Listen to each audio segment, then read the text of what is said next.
Hello guys, তো welcome back to my channel. তোমরা সবাই কেমন আছো? আশা করি ভালো আছো। তো আজকে আমরা যাচ্ছি রাম পুজো। তো ভিডিও শুরুতে সবাইকে জানাই শুভ রাম পূজা। তো এই দেখো বদ্দি, আমি আর মা রাম পুজোতে যাচ্ছি। তো অযোধ্যা তো আমাদের যাওয়া হলো না, তাই আমাদের পাড়াতেই একটা রাম পূজা হচ্ছে, ওখানে আমরা গিয়ে আনন্দ করলাম সারাদিন। তো দেখতে থাকো তোমরা ভিডিওটা স্কিপ না করে। তো গাইজ, আমরা যে টাইমে গিয়েছিলাম ওই টাইমে পুজো শেষ হয়নি, তো আমরা ভেবেছিলাম পুজো শেষ হয়ে গেছে, আচ্ছা চলো যাওয়া যাক, গিয়ে দেখি। তো আমি আর বুদ্ধি এই টাইমে কথা বলছিলাম, তো কি বলছিলাম আমারও মনে নেই। আর গাইজ কি হয় জানো তো, কোনো জায়গায় যাওয়ার সময় আমি না ড্রেস খুঁজে পাই না, তো এটা আমার অভ্যাস হয়ে গেছে, যার জন্য আমি অনেক বকাও খাই। তো তোমাদের কার কার সাথে এরকম হয় আমাকে একটু কমেন্টে জানাবে।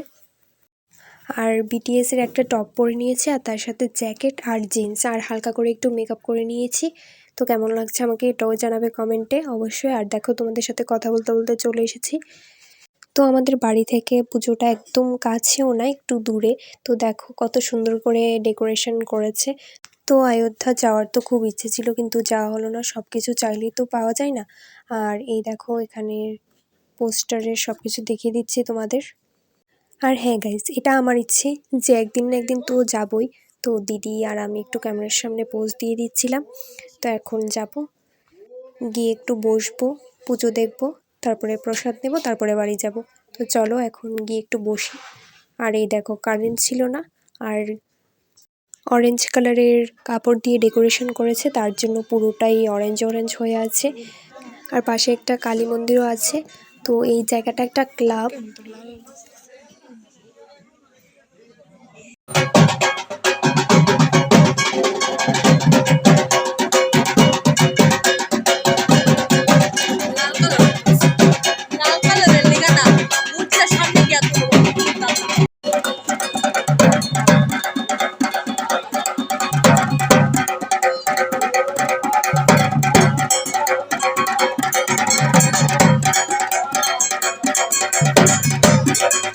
তো এখন সবাই অঞ্জলি নিতে চলে গেছে, এখন দেওয়া হবে অঞ্জলি। আর গাইজ এখানে অনেকেই আছে অঞ্জলি দেওয়ার জন্য, যারা যারা অঞ্জলি দেবে। তো গাইজ বসে বসে পুজো দেখছিলাম, আর অনেকটা ভালো লাগছিল। তো দিদি আর আমি এখানে বসেছিলাম। আর গাইজ ত্রিপুরার ভাষায় আমি কি ভিডিও বানাবো, তোমরা অবশ্যই আমাকে কমেন্টে জানাবে। আর এই দেখো সেমভাবে কালী মন্দিরেও পুজো দেওয়া হয়ে যাচ্ছে। আর গাইজ আমার চ্যানেলে যারা নতুন তারা আমাকে একটু সাপোর্ট করবে। আর হ্যাঁ, পুজো কিন্তু কমপ্লিট। আর পুজো শেষে আমাদের দিয়ে দেওয়া হয়েছে গেরুয়া রঙের যে চন্দনটা, চন্দন বলতে কি ওটা জানি না ঠিক, এটা ফুটাই দিয়ে দিয়েছে, সবাইকেই দিয়ে দিয়েছে। তো এখন আমরা যাব প্রসাদ নিতে। তো রামজিকে তোমাদের একটু দেখিয়ে দিলাম, আর এই দেখো বদ্দিকেও একটু দেখিয়ে দিলাম তোমাদের।